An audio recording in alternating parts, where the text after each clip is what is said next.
El passat dissabte, el Teatre Municipal de Roses es va omplir de gom a gom amb l'estrena del Cuarto de Atrás, una adaptació escènica basada en l'obra de la reconeguda escriptora Carmen Martín Gaita, sota el títol Una dona de nit, una casa i una visita. Las palabras son para la luz. De noche se fugan.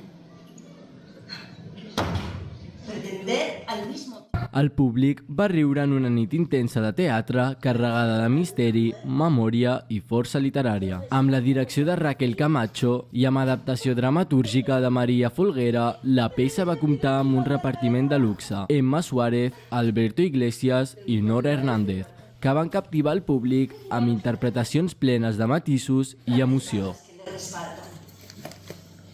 Debajo dice conversación con el diablo. Aquí está. El libro que me hizo perder. Lo estuve buscando antes, no sé cuál.